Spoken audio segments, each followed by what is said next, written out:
అయితే చిన్న ప్రార్థన చేద్దాం. ప్రతి ఒక్కరు చిన్న ప్రార్థన చేద్దాం. ఎవరు కూడా ప్రార్థన చేద్దాం. ప్రభు ఇంత సమయంలో మాతో మాట్లాడు ప్రభు. జోయల్ ఎక్కడ ఉన్నారు? జోయల్ మా ప్రభు సకల ఆశీర్వాదములకు కారణముగా వందనాలు. కృపగల దేవానికి స్తోత్రం, దయగల తండ్రి స్తోత్రం, గొప్ప దేవానికి వందనాలు. సర్వశక్తివంతుడా, సర్వోన్నతుడా, సకల ఆశీర్వాదములకు కరడబుద్ధుడా స్తోత్రములు తండ్రి. ఈ సమయంలో మరి పురుషుల యొక్క సమావేశాన్ని మమ్మల్ని చెందుపరిచినందుకు స్తోత్రాలు తండ్రి.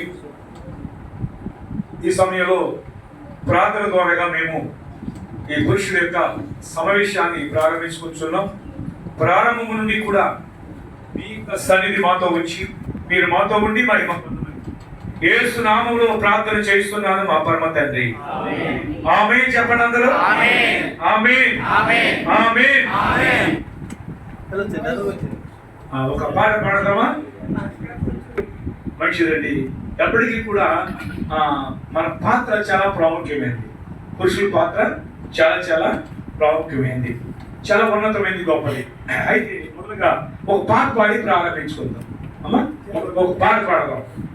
జోయంతి భాష బోధనం. జోయంతి పట్ల నీ సంకల్పం బహు గొప్పది, ప్రతి మనిషిలో నీ ప్రణాళిక దాగున్నది. ఒక వ్యక్తి పట్ల నీ సంకల్పం బహు గొప్పది, ప్రతి మనిషిలో నీ ప్రణాళిక దాగున్నది. ఎన్ని అడ్డులు వచ్చినా ఎన్నటికీ అది మారనిది. అడ్డులు వచ్చినా అది ఎన్నటికీ అది మారనిది. అన్నిటినీ దాటి నీ చిత్తమే నెరవేరునది, నీ చిత్తమే నెరవేరునది, నీ చిత్తమే నెరవేరునది.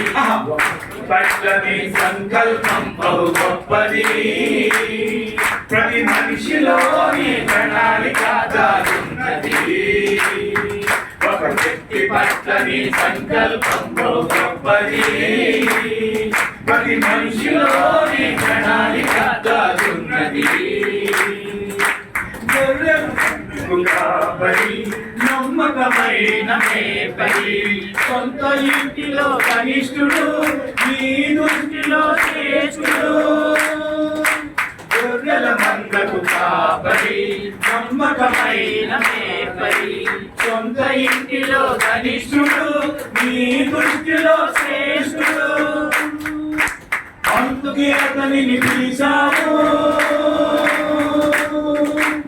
అందుకే అతనిని పిలిచాము, రాజుగా అభిషేకించాము. అందుకే అతనిని పిలిచాము, రాజుగా అభిషేకించాము. పశ్చాత్తాపమే ఔషధమంటూ శుద్ధుల సంఖ్యలు నిలిపావు. దావీదుని ధన్యుని చేశావు. ఒక వ్యక్తి పట్ల నీ సంకల్పం బహు గొప్పది, ప్రతి మనిషిలో నీ ప్రణాళిక దాగున్నది. ఒక వ్యక్తి పట్ల నీ సంకల్పం బహు గొప్పది, ప్రతి మనిషిలో నీ ప్రణాళిక దాగున్నది. చిన్ననాడి కలగన్నాడు, అన్నలతో అది చెప్పాడు. కలలు కనేవాడన్నాడు, అన్నులతో అమ్మేశాడు. చిన్ననాడి కలగన్నాడు, అన్నలతో అది చెప్పాడు. కలలు కనేవాడన్నాడు, అన్యులతో అమ్మేశాడు. నిందలు శ్రమలు సహించాడు, నిందలు శ్రమలు సహించాడు, అందరిలో గనుడయ్యాడు. నిందలు శ్రమలు సహించాడు, అందరిలో గనుడయ్యాడు. మరో కలలకు భావం విప్పి సింహాసనని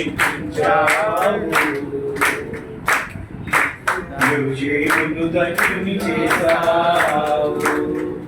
ఒక వ్యక్తి పట్ల నీ సంకల్పం గొప్పది, ప్రతి మనిషిలో నీ ప్రణాళికగా ఉన్నది. ఒక వ్యక్తి పట్ల నీ సంకల్పం బహు గొప్పది. ప్రతి మనిషిలో నీ ప్రణాళికగా ఉన్నది. అన్నవరం చేస్తాడు ప్రార్థన. అన్నవరం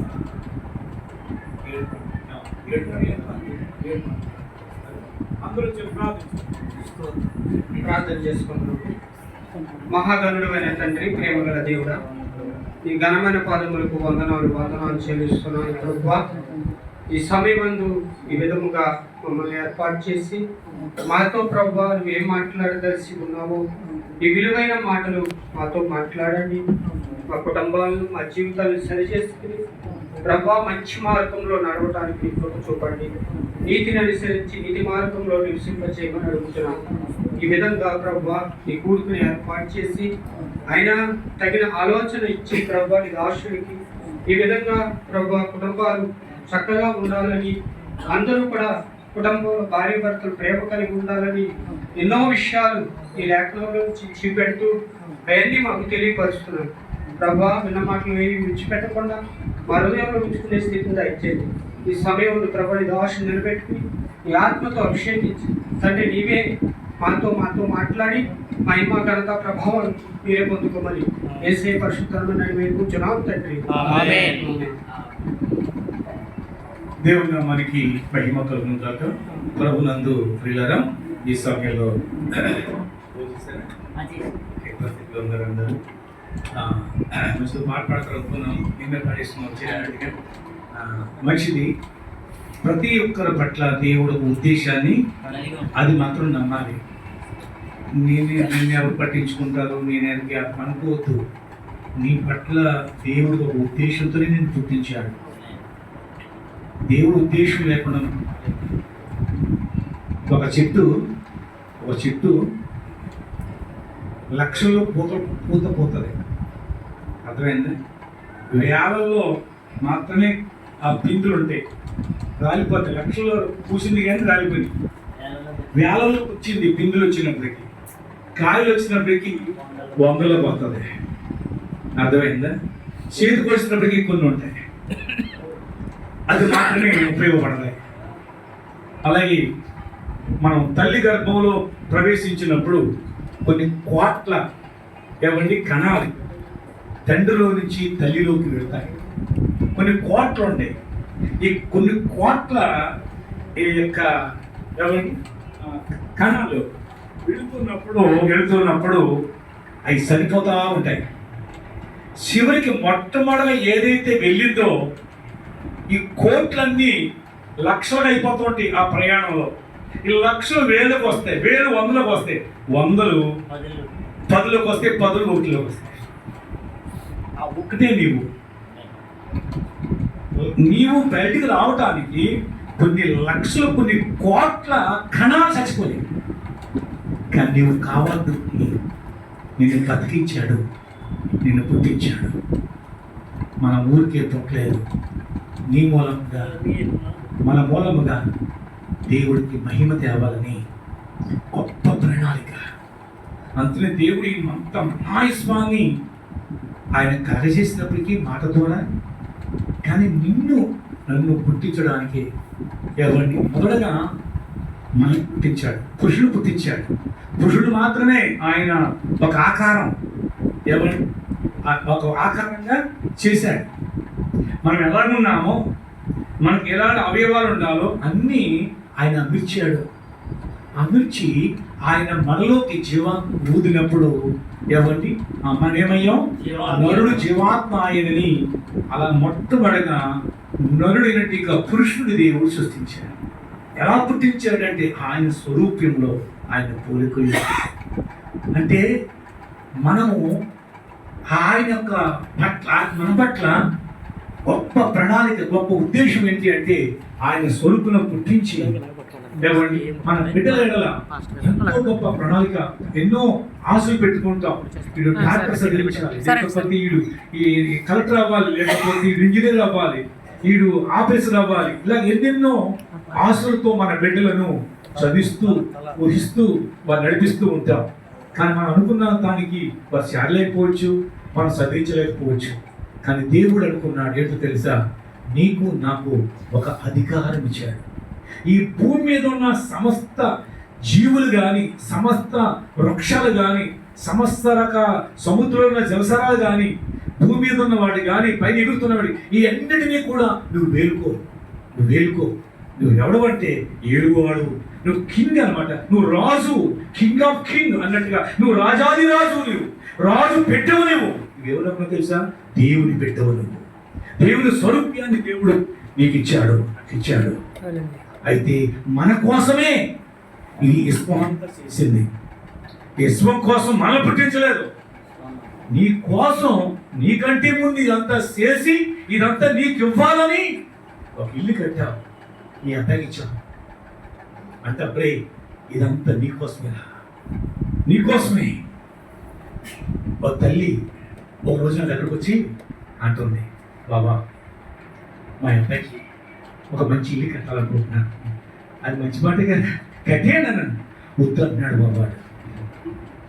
ఇదేంటమ్మా, కట్టాలనే వాళ్ళని చూసాం కానీ, కట్టమని చూసాం కానీ, కట్టలేదని కోపగించిన వాళ్ళని చూసాం కానీ, వద్దన్న వాళ్ళు ఇదేనమ్మా మాట్లాడతారంటున్నాడు. మరి ఏం చెప్తున్నాను, ఒక్కగానో కొడుకు కడతాడు నాకు అంటున్నాడు. పైగా ఆయన తెలుగు తక్కువైంది కాదు, ఆయన దేవుడు అనుకున్నాడు. రేపు ప్రభుత్వం వెళ్ళిపోతాను, ఈ మాత్రం లేదు అన్నాడు ఆయన.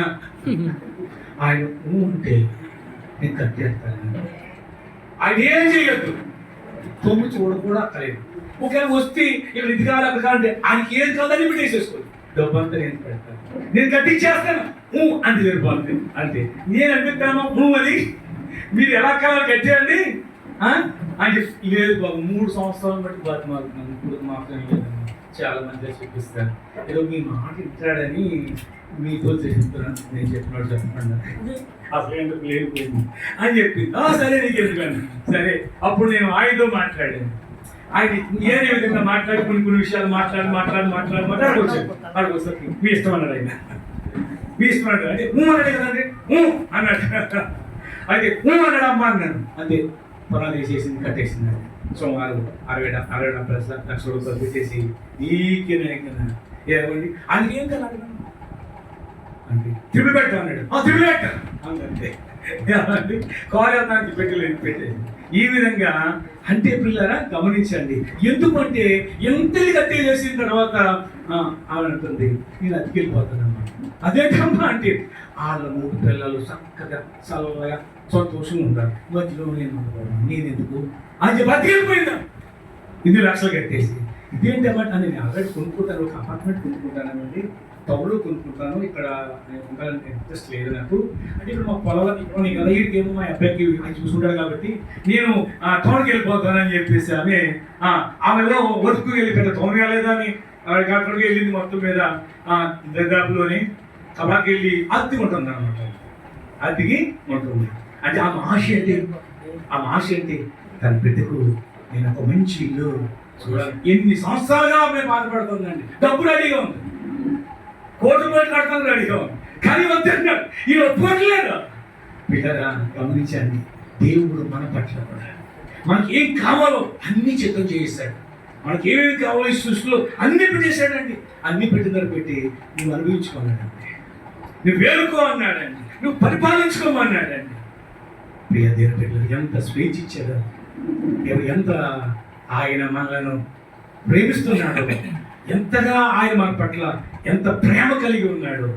అయితే ఇందాక మనం చెప్పేసాం కాబట్టి దక్కాలి.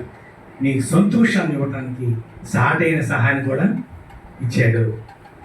మనకి ప్రాముఖ్యం, మన సబ్జెక్ట్ అది. ఇప్పుడు నీకు సాటి అయిన సహాయం ఏదో పంపించి అనుకోరు తల్లిదండ్రులు అనుకుంటారా. నా బిడ్డకి ఒకవేళ ఎవరైనా నేను ప్రేమించినట్టు అంటే మంచి అమ్మాయిని చూస్తాను, అంటే అందమైన అమ్మాయిని చూస్తాను రా, అందుకంటే అమ్మాయి అందమైన అబ్బాయిని చూస్తాను అంటారా లేదా అంటాం. నీకు తెలియదు చిన్న వయసు మా మీద పెట్టు అంటామండి. అలాగనుకుంటే అప్పుడు మన బిడ్డకు పెళ్లి చేయాలంటే ఏం చూస్తామండి, మన కుమార్తె అనుకోండి పోషించగలదుగా, బాగా చూసుకుంటాడు, వాడి క్యారెక్టర్ ఎలాగుంది, ఇలాంటి ఎన్నో చూస్తాం, ఎందరినో అడుగుతాం. ఎందుకంటే మన బిడ్డ బాగుండాలి, మన బిడ్డలు ఉండాలి, సంతోషంగా ఉండాలి, ఆనందంగా ఉండాలి. మన కుమారుడు అనుకోండి, మంచి అమ్మాయి, మంచి అందమైన అమ్మాయిని చేయాలి. ఆ అమ్మాయి వల్ల మా అబ్బాయి సంతోషంగా ఉండాలి. ఇలాగా ఏ తండ్రి అయినా ఇవన్నీ మామూలుగా ఆలోచన చేస్తాడు. మనమే ఇంత ఆలోచన చేస్తే మనం పుట్టించినటువంటి వాడు, మన ఆ జ్ఞానం మనకి ఇచ్చినట్టు వాడు మహాజ్ఞాని అయినడు దేవుడు ఎంతో గొప్పగా ఆలోచించి నిన్ను పుట్టించి నీకు సాటి అయిన సహాయం చేశాడు. మీ భార్య దేవుడిచ్చినది గిఫ్ట్, ఒక వరం.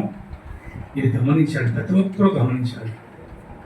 ఎందుకంటే బైబిల్లో ఒక మాట ఏముందంటే, పేతురు రాసిన మొదటి పత్రిక 3వ అధ్యాయం మొదటి 3 అమ్మా, పేతురు రాసినటి మొదటి పత్రిక మొదటి పత్రిక అటువలే స్త్రీలరా మీరు 7వ వచనం చదవమ్మా. సరే పదంతా కాలేదు. 7వ వచనం. అటువలే పురుషులారా, గమనించండి, పురుషులారా జీవమును అంటే మనకు చెప్తున్నాడు, పురుషులారా జీవమనే కృపావరములో మీ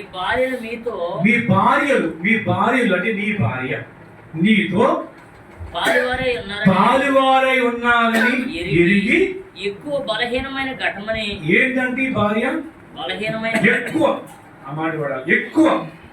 ఎవరి బలహీనమే కాదు, ఎక్కువ బలహీనమైనది ఘటం. ఎలాంటి ఘటం అది? ఎంత ముందు ఘటం ఏంటరా అంటా సూపర్ మందిని. కానీ బలహీనమైన ఘటం అంటున్నాడు దేవుడు. ఎక్కువ బలహీనమైన ఘటమని ఎదిగి. మొట్టమొదటి ఏమి ఎదగాలి? ఏమి బలహీనరాలు మొట్టమొదటి గమనించాలి. ఒక రకం చెప్పాలంటే ఆడోడికి ఎక్కువ ధైర్యం, మగోడికి ఎక్కువ ధైర్యం. ఆలోచన చెప్తున్నాండి. ఎవరికి ఎక్కువ ధైర్యం? ఆడోడికి ఎక్కువ ధైర్యం అన్నవాడు చెప్పండి, చెప్పరా? మగోడికి ఎక్కువ ధైర్యం అన్నవాడు చెప్పండి. అటు ఇటు చెప్పరా కొంతమంది. ఎవరండి? ఎందుకంటే ఎవరికి ఎక్కువ ధైర్యం చెప్తాను నేను. ఆవిడకి జ్వరం వచ్చింది, అర్థమైంది. అది కొంచెం తక్కువైన పరిస్థితులు చూడ చెప్పడం. తుమ్ముతాను, ముక్కుతాను, ఏదో రకంగా తుడిచేస్తుంది, ఉండేస్తుంది, పెట్టేస్తుంది. మీరు భూమి చూస్తున్నాడని మళ్ళీ మాకు పెట్టేసేసి మాకు చెప్తారు. ఏంటంటే కొంచెం నేర్చుకుందానికి మనకు జ్వరం వచ్చింది, మనకు జ్వరం వచ్చింది. వచ్చేసి అందులోకి ఎంత టెన్షన్ వచ్చి అవుతుందంటే మనకు నిజంగా వచ్చి మనకి ఎన్ని ఒత్తిడితో ఇదో పెట్టేసుకోండి, ఇదో మెసేజ్ ఈ అట్టి తీసేవాళ్ళకి మరే. అందుకని నిజంగా అనుభవం చెప్పారు, ఆడదానికి ఉన్న ధైర్యం మొగడుకు ఉన్నదండి. అది ఎప్పుడైనా సంఘం వేసుకుంటే వేస్తాం అంతే. ఎక్కడి వేసాలి ఇవన్నీ అర్థమైందా? నిజమైన వేసాలు కాదు, నిజమైన ధైర్యం చెప్తాను. ఆడదానికి ఉన్నాను. ఎందుకు? ఎలా వచ్చింది? ఎక్కడి నుంచి వచ్చింది? నీలోంచి వచ్చింది. అది నీలోంచి వచ్చింది. నువ్వు బట్టి నేను ఎక్కడ తీసాడు? మట్టి. నువ్వు మట్టి కనుక మట్టి అయిపోతావు అన్నాడు ఒకరోజు. మట్టి అది ఎంత గట్టిదైనా నీడిపోయిందని అప్పుడు పుష్పలాడేస్తామండి. అర్థమైందా? అది ఏంటండి ఏమండి? చిన్న ప్రేమ చూపించి ఆమె కనుక మనం కేకలేసినప్పుడు, మనం తిట్టినప్పుడు, మనం కొట్టబోతున్నప్పుడు, మనం తిట్టినప్పుడు తిట్టుకోండి, నీకు తిట్టకపోతే ఎంత అందాన్ని తిట్టా ఉంది. నేను అది కిటికా తెలియక పాపం ఆ తింటారు చాలా తింటారు. ఏమండి? అంతేనే కదా. రామోదర్ గారు నాయకుడు, నువ్వు అలాగే నమ్ముకుని చూడొద్దు. అర్థమైందా? సూటిగా అడుగుతాను, సూటిగా చూస్తాను నేను. అర్థమైందా? కాబట్టి ఆ విధంగా కొట్టబోద్దు అనుకోండి. మీరు కొట్టబోద్దు అనుకోండి, కొట్టండి. అందరూ అనుకోండి కొడతావా? కొట్టుకోడు సస్సు కొట్టడం కొడతావా అని తిడతా చూసారు. అప్పుడు మనం రెచ్చిపోద్ది, మనం రెచ్చిపోతానికి అవకాశం ఉంటుంది. మగుడు కదా ఇవే ఎక్కువ మనకి. అర్థమైందా? కాదు ఆ కిటుకు చెప్తాను. ఇప్పుడు మీ తర్వాత వాళ్ళకే నేను పాటలు చెప్పేది. అర్థమైంది? మీరు ఎప్పటికీ కొట్టలేరు, మీరు తిట్టలేరు ఇక. అర్థమైందా? ఎందుకంటే ఇది చిన్న సింపుల్ అనమాట.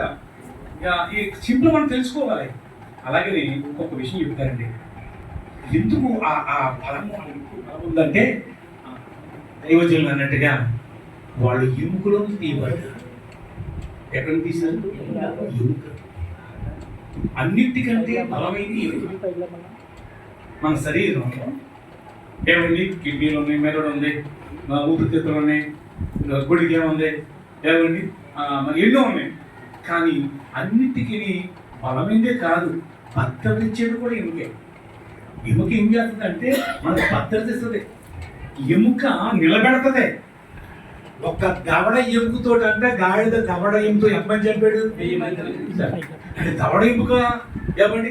అలాగే ఎముక అనేది మనద ఎముక కూడా చాలా బలమైంది. అర్థమైంది? తగ్గించాలా? వెనకాలనే చూడండి, పైకి తిరిగిపోతాయి, తిరిగిపోతాయి అంటే బాగా లాగిస్తాడు ఇస్తే అంతే. ఓకే ఓకే, ఏం చెప్పాడు? వాడి ఎముక ఎప్పుడైనా ఏదైనా మొగుడు అన్న తర్వాత కొన్నిసార్లు తిట్టి సందర్భాలు ఉంటాయి, కుట్టి సందర్భాలు ఉంటాయి, కానీ అంతవరకు వెళ్ళకూడదు. కానీ ఏం చేస్తాం, కొన్నిసార్లు అద్దు తప్పుతాం. అర్థమైంది? ఆవిడ మౌనంగా కనుకోండి, మౌనంగా ఉందనుకోండి, మన మీద మనం మూసుకోవాల్సి వస్తుంది. నాశంగా తిట్టేసాను, కానీ మౌనంగా ఉండరాదు. అది వచ్చింది తిట్టే వాళ్ళకి వచ్చిన బలహీనత. మౌనంగా ఉండి ఏం మాట్లాడేది అనుకోండి, బాగా వచ్చారు. తర్వాత సారీ చెప్పడానికి ఏమి ఇవ్వడు వచ్చారు, బొగుడు కదా అంతా. అర్థమైందండి? కనుక తర్వాత ఆమె కనుక ముందు తెచ్చి చెయ్య ఎర్రగా ఉంటామంటారు అంతా అనుకో. సపోజ్ ఏమైపోతాం అంటే ఇది కలగండి పొట్టో కదా అని చెప్పి చెయ్యి కొంచెం మూడాత్రాడు ఉన్నది నీకు పంపొచ్చేయాలి.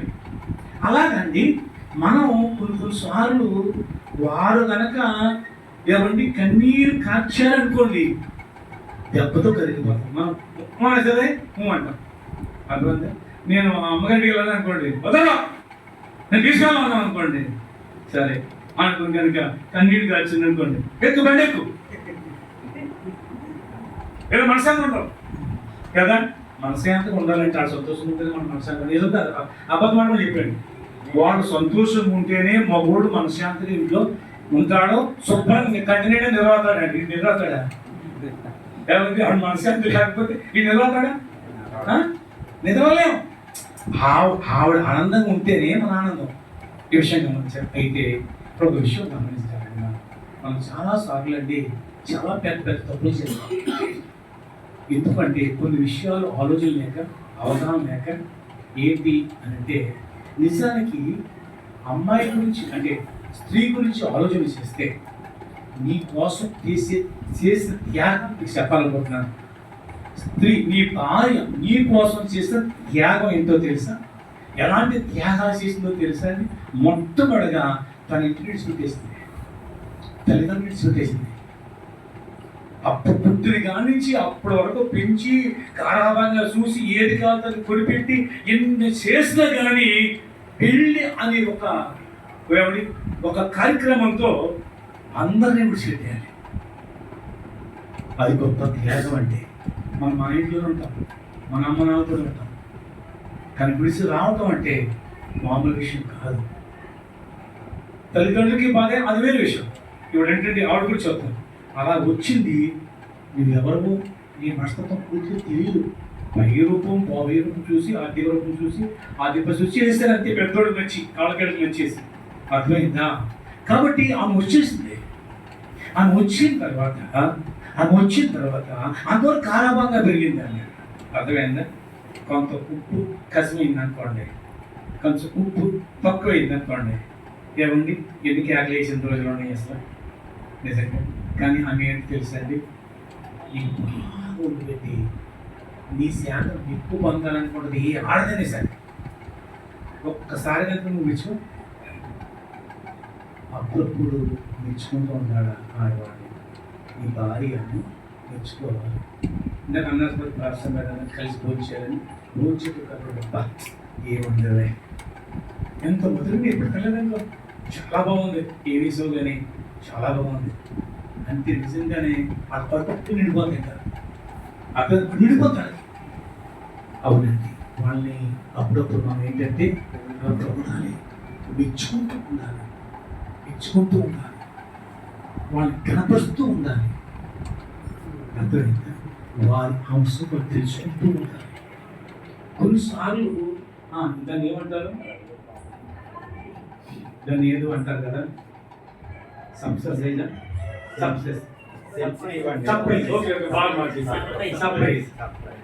తెలుసుకుని ఆమెకి తెలుసుకుని అనుకోకుండా ఎప్పుడైనా సమయం దొరికినప్పుడు సందర్భం దొరికినప్పుడు తెచ్చి ఇల్లు నిత్యం ఇంకా నిజంగా పరలోకమే ఉంటుంది ఇంట్లో.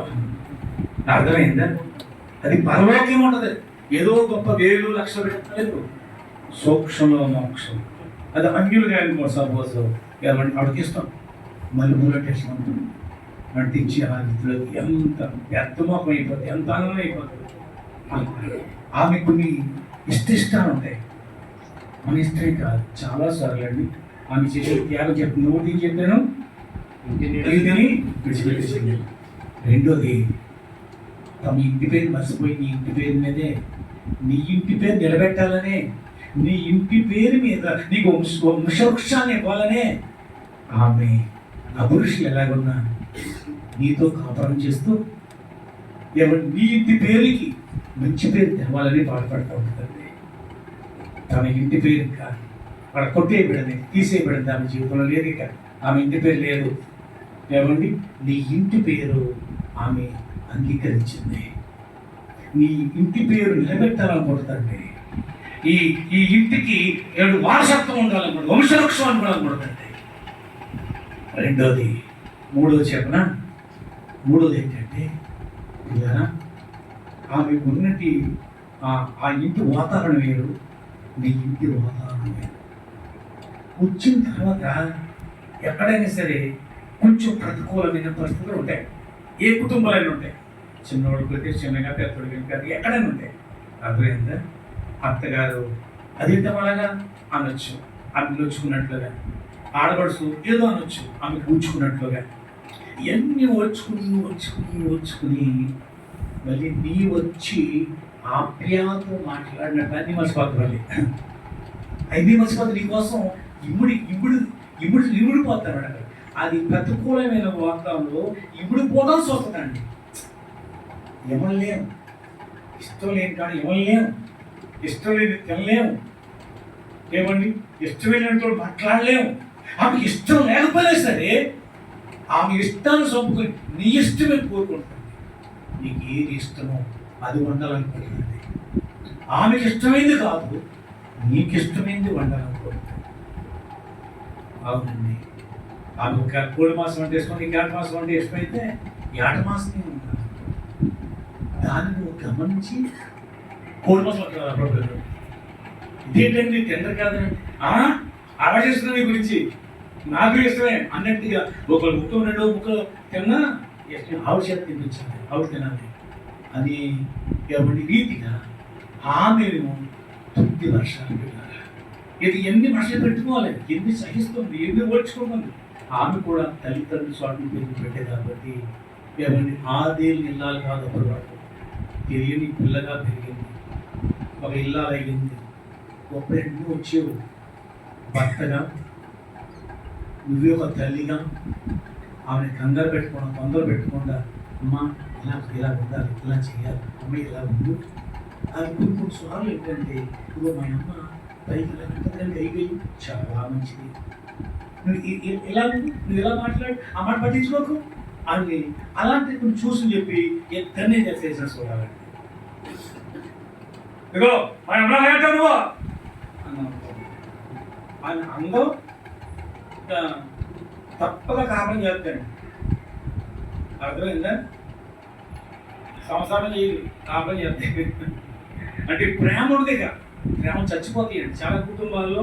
ఏంటంటే భర్త అంతే అన్నట్టుగా అది కాదండి. దానివల్ల దేవుడికి మహిమ లేదు, నీకు ఆశీర్వాదం కాదు.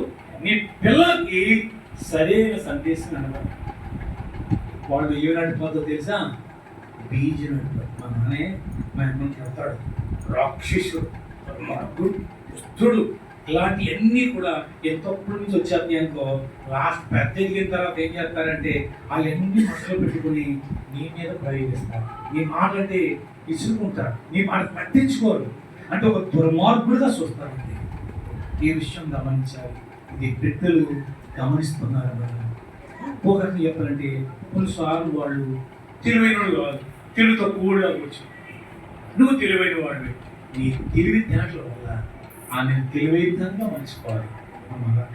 ఒక బిడ్డగా భావించాలి. కొన్నిసార్లు మనం ఒక బిడ్డగా భావించి ఇలా పడుతుంది. కొన్నిసార్లు ఓర్చుకోవాలి. ఎందుకంటే స్త్రీలు బాధకి ప్రబలి చేస్తారు, సంతోషంతో బదులు చేస్తారు. అర్థమైంది. మగోడు బాధ వచ్చినాయి అన్నీ ఏడ్చేడు, సంతోషం ఉప్పొంగిపోడు. కానీ స్త్రీలలో బలహీనత అదే. దాన్ని మనం అర్థం చేసుకోవాలి. దాన్ని మనం అర్థం చేసుకుని మనం ఆ జ్ఞానం చొప్పున వారితో కావాలి చేయాలి. చక్కగా వారిని మనం మలుచుకోవాలి. దీని ఎక్కడికి కూడా బైబిల్ చెప్పే ఒకే అక్షరం ఏంటంటే ప్రేమ. ప్రేమ ద్వారానే ఎంత వ్యతిరేకమైన, ఎంత గయ్యాళి అయినా సరే నీవు కొనుగోలుగా మార్చేసుకోవచ్చు. నీ చేతుల్లో ఉంది, నువ్వు వచ్చుకోవాలి. ఇప్పుడు యోబు గారు అన్నీ పోనీయండి, అన్నీ పోని, పిల్లలు 10 మంది చచ్చిపోయారు. అంతేకాకుండా ఆస్తంతా పోయింది, ఒక్క రోజులు అన్నీ పోని. ఆ దేశానికి ధనవంతుల్లోకి ఎన్నోవాడు, మొదటివాడు, ప్రథమవాడు. అంటే ధనవంతుల్లోకి ఇంకా మొదటివాడు. అన్నీ పోయి ఒక్క రోజు. బిడ్డలు చచ్చిపోయి 10 మంది, 7 కొడుకులు 3 కూతురు చచ్చిపోయింది. ఎలా తట్టుకుంటారు అసలు? భార్య అయితే ఇక తట్టుకునేంత పరిస్థితి. భార్య వచ్చేస్తుంది.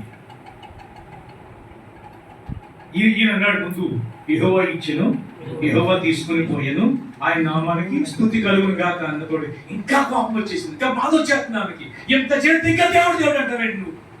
దేవుడు అంటావు. దేవుడిని దూషించి చచ్చిపోవయ్యా, మరణం కొమ్ము అంతే. 2 తుప్పులు అనగానే ఏ కోపం లేదు, సహించాడు, ఓర్చుకున్నాడు. చిన్నగా అంటున్నాడు, చిన్నగా సన్ను పాలు తాగుతున్నది చిన్న బిడ్డను నమాయించినట్లుగా, అమ్మా ఒక మూర్ఖురాలు మాట్లాడినట్లు నువ్వు మాట్లాడుతూ ఈ మూర్ఖులు మాట్లాడుతావు. మన మాట్లాడి కాదు. దేవుడు మేలు చేసినప్పుడు సంతోషించు, అనుభవించినప్పుడు కీడు అనుభవించు కదా. ఎందుకు ఒక్క చిన్న సముదాయించి మాటకి వెంటనే అర్థం చేసేసుకున్నాను. మళ్ళీ ఎప్పుడు అలాంటి పరిస్థితి రాదు. మళ్ళీ 10 మంది బిడ్డలకు అందండి. ఆ బిడ్డలు మళ్ళీ పుట్టినటువంటి మళ్ళీ 7 కొడుకులు పుట్టారు. 3 కూతురికి జన్మనిచ్చిన తల్లి. ఈ 3 కూతురు ఆ దేశం మొత్తం మీదే సౌందర్యవంతులైన రెడ్డి భాషలో దేవుడు ఇచ్చేసాడండి. ఎందుకంటే తట్టుకోలేక ఒక్క మాట అంది. ఆ ఒక్క మాట అందేసి అని చెప్పేసి ఈ టప్లరెడ్డి పీకేశాడు. సపోజ్ అయిపోయింది, చరిత్ర అయిపోదు, అసలు ఆ గ్రంథమే లేకపోదు. ఒక గ్రంథం ఆయన పేరు మీద రాయబడింది అంటే ఆయన సహనం. చాలా సార్లు ఆ మాట రాయబడతాం. పత్రిబంధులు కూడా చెప్తాడు, యోబు సహనాన్ని మీరు ఎరగరా, మీరు ఎరుగురు కదా. యోబు సహనాన్ని మీరు కూడా అటువంటి సహనాన్ని కలిగి ఉండాలి. ఎందుకంటే పురుషుడు మోసపోలేదు, స్త్రీ మోసపోయింది కదా. పురుషుడు మోసపోలేదు, పేరుగా మోసపోయేది కూడా అదే స్త్రీలే. పేరుగా నమ్మేసుకోదా, గుడ్డుగా నమ్మేసేది వాళ్ళే. ఎక్కువ పేరు మోసం చేయాలంటే స్త్రీలే మోసం పడిపోతూ ఉంటారు. అంతకంటే ప్రాముఖ్యంగా నీవు నీ భార్యను ఇవ్వండి మరి అర్థం చేసుకోవాలి. అంతే, ఆమె త్యాగాలను గుర్తించాలి. ఆమె అభిరుషులు అన్ని చంపుకొని నీ అభిరుషులు తగినట్టుగా ఉండాలనుకున్నది. అయినప్పుడు కొన్ని పొరపాట్లు జరిగితే తెలియదు కదా. తక్కువ రకరకాల ఎలా వస్తాము. అయినప్పటికీ కూడా మనం ఏం చేయాలి, చిరునవ్వుతో పర్లేదు. ఒకసారి ఒక ఆయన మంచి కొరమండి ఇచ్చాడండి, తెచ్చి వడమన్నాడంట. కొత్తగా పెళ్ళి అయ్యింది, నేను బయటికి వెళ్ళి వస్తాను, పని చూసుకొస్తాను, శుభ్రంగా వండి పెట్టు అన్నాడంట. శుభ్రంగా వండుతున్నానంట. ఈమె అయితే చాలా సంతోషం. ఇదే మొట్టమొదటిసారి చేప కూర వండుతాం. మా ఆయన ఓ అని మెచ్చేసుకోవాలి అని చెప్పేసేసి అని అంతే పుస్తకం పెట్టుకుని దగ్గర చేపల కూర ఎలాగ వండవలేను, చేపల కూర ఎలాగ వండవలేను అని ఉందండి. ఎంత నూనె వేయాలి, ఎంతసేపు ఉడికించాలి, ఎంత కారం వేయాలి, ఇంత ఉప్పు వేయాలి, ఇంత పసుపు వేయాలి, ఇంత సర్పండ్ వేయాలి, ఇవన్నీ కూడా చక్కగా రాసాం. అన్ని కలిపి మొత్తం వేసి వండేసిందండి. ఇంకా చూసుకో, గుమ్మ ఆడిపోతుంది ఉప్పులోకి, మంచి సువాస. చేపల కూర వాసన రావాలి కదా. ఇంటికి వద్దులేక అమ్మా ఓ మంచి వాహనం చేస్తున్నామంటే మరి ఏమనుకున్నారు చూడండి అన్నది. సరే పెట్టా అన్నాడు. పెట్టాడు. నువ్వు కూడా కూర్చో ఏదో కలిసి తినేద్దాం అన్నాడు. సరే నీ బాగా పెట్టుకుంది. ఈయన గబగబా 4 ముక్కలు వేసేసింది. ఈయన ఒక 2 ముక్కలు వేసుకుంది. ఆవిడ ఈయన గబగబా కంగారు ఆడలేదు, గబగబా వేసుకుని దీన్ని నోట్లో పెట్టుగానే మింగట్లేదు, మింగలేకపోతున్నాడు, ఊళ్ళిపోతున్నాడు. ఎలాగుందండి అంటుంది. నోట్లో మొత్తం ఉంది. ఊస్తే ఏం పిలవుతుంది, మింగెత్తే నేనేమైపోతాను. ఎందుకంటే అన్ని రాష్ట్రాలే కానీ పొలిచి తీయాలి, ఇది బాగా చేయాలి దాంట్లో రాయలేదు. పొలిచి పలంగానే వండేసింది. మరి తలకే పలంగా వండేసింది. మరి వాసన వెళ్తే సువాసన అవుతుంది, తింటే మోసం అవుతుంది. ఆ ముక్క అందుకోగానే ఇప్పుడు పులుసు చేసుడు ఎలా ఉందని మొక్క చూసాడండి. అన్ని పులుసు కానీ అంతా అప్పుడు ఎలాగైతే బలవంతంగా ఆమె కోసం మింగేసేయండి. అది ప్రేమ అంటే. ఆమె కోసం మింగేసి నెంబర్ 1 భలే చేసావు, ఎప్పుడు చేసావు, ఎలాగ చేయను తిను అన్నాడండి. నువ్వు తిను అన్నాడు. ఎంత బాగా అది కావాలి నోరు పట్టుకెళ్ళి ఆవిడ చూసేసింది. ఈ ఇదేంటండి ఇలా ఉందండి, మీరు ఎలా తిన్నారండి అంటే మీ ప్రేమ వల్ల నాకేమో తెలియలేదు తినేసాను. కానీ ఎందుకు ఎలా తింటారు ఇదిగో పుస్తకం చూడండి అని చూసాడండి. మరి మీరు పులుసు తీయాలని దాంట్లో లేదు కానీ తీయాలి తీయాలండి. మరి తోమాలి కదా పులుసు తీసాను తోమాలండి. అది తోమని పులుసు తీయమని లేదండి పుస్తకాలు ఉందో. కానీ అది నవ్వుతూ పోయింది. అది మీకు అర్థమైందా? ఆ తర్వాత మళ్ళీ ఎప్పుడు చేసాడు కదా. కానీ అక్కడే దానికి పెద్ద గొడవ చేసుకోవచ్చు, కొట్టేయచ్చు, ఆమె ఇంటికి అమ్మగారిని పంపేయచ్చు, బాబుకిచ్చి ఆమె పెట్టి పెట్టాలి వెళ్ళిపోవచ్చు. ఆ తర్వాత పెద్దల సమస్యలు పంచాయతీ పెట్టవచ్చు. ఆ నలుగురు పెద్ద మనుషులు రావచ్చు. మరి మీ అమ్మాయి గ్యారంటీ ఎవరు అంటే గ్యారంటీ ఎవరు ఇస్తాడండి? అసలు మీ ఓటు తప్ప కాదా? అది మీ అమ్మాయి తప్ప కాదు. ఈ రకంగానే అలాగైతే మీ అమ్మాయి కాపీ చేయదండి, మా ఊరు చెప్తారండి చూద్దాం అంటారండి. ఆడవాళ్ళు బాగుంటారు, చదువుకున్న భార్య ఈ మధ్యకి వచ్చినాడు. ఇక్కడ పాపం ఈ భార్య లేక, ఆమె భర్త లేక, నలుగురు మధ్యలోకి వెళ్ళలేక ఎంత అవమానం పడతారో. ఇక్కడ చెప్పులేడు మగుడు, అలాగని చప్పుకుని వెళ్ళలేడు. మీకు అర్థమైందా? అంటే అక్కడ చెడగొట్టుకుంటే ఎంతలోకి వెళ్ళింది, నవ్వుకుని సరిపెట్టుకుంటే ఏమైంది పరలోకమే. అక్కడ ఆమె చెప్పుకుంటూ మొదలెడితే ఎంతమందితో నాకు తెలియక ఇలా చేసిన అయినా మా తినండి పాపం ఎంత మనుషుడు. ఆ మనసు మనకి ఆమె మనల్ని మెచ్చుకున్నంతగా మాట్లాడితే మాట పట్టుకోదండి. అదండి మనకి అందుకండి బలహీనమైన గతం చాలా స్వల్ప కోప్పడతామండి. చిన్నదానికి పెద్ద కోప్పడతాం. కోప్పడినప్పటికీ సాధిస్తారు కూర్చున్నాం. అదే రీతిలో కనుక ఆమె కోప్పడినప్పుడు ఏమవుతుంది, 100 బద్దలాసిపోతాయి. ఏమండి సాగులు ఎగిరిపోతాయి, టీవీలు బద్దలాసిపోతాయి కదా. అదే ఇదే కాలంలో జరుగుతున్న ఈ పరిస్థితులకి కనుక వాక్యం చెప్పేది ఏంటి అంటే, వాక్యం చలించేది ఏంటి అంటే ఏమండి ప్రేమించు. నీ భార్య నీవేం చేయాలి? ప్రేమించండి. ఆ ప్రేమను చూపించండి. ఆ ప్రేమను పంచు. అవునండి. అంతేకాకుండా పరిశుద్ధ గ్రంథంలో 2 మాటలు చూడండి, చూద్దాం.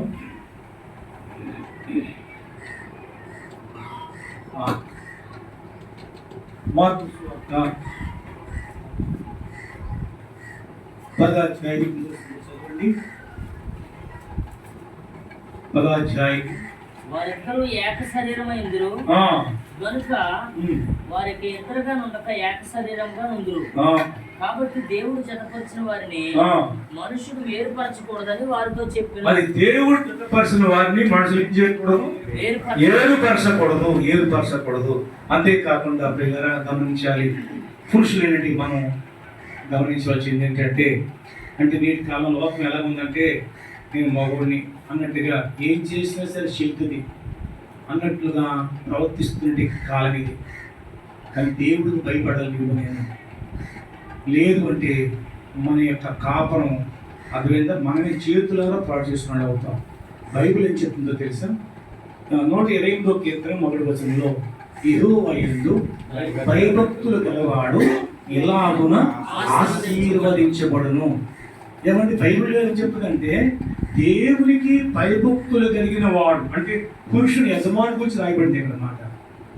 నీవు దేవునికి భయభక్తులు కలిగి నీవు ఉంటే నీవు ఆశీర్వదించబడతావు. రెండోది, నీ చేతుల కష్టార్జితము నీవు నిశ్చయంగా నీవు మేలు పొందుతావు, నీవు అనుభవించడం, ఆ, నీవు ధన్యుడు, ఆ. నీకు మేలు కలుగును. అది గమనించండి. నీ కష్టార్జితం వ్యర్థంగా పోకుండా చేస్తాడు దేవుడు. ఏమండి, వ్యర్థమైన వాటికి ఖర్చు పెట్టకుండా, ఏమండి కోర్టులు కానీ హాస్పిటల్ కానీ అలా పోకుండా నీవు నీ కుటుంబం అనుభవించినట్లుగా దేవుడు ఆశీర్వదిస్తాడు. కానీ నువ్వేం చేయాలి? దేవునికి భయపడాలి, భయభక్తులు కలిగి ఉండాలి. అంటే నీ మాట్లాడుతున్నప్పుడు ఎవరితో మాట్లాడా దేవుడు అంటున్నాడు, ఇది దేవుడు ఇష్టమేనా? నువ్వేం చేసినా సరే. కానీ బైబిల్ ఏముందో తెలుసా అండి, మగవాడు ఏం చేసినా చెల్లుబాటు. మనుషులు కూడా దాన్ని ఏమన్నారు, లోకమైన ఏమందు, లోకమంగా పోతుంది. కాబట్టి బైబిల్ చెప్తుంది తెలుసా అండి.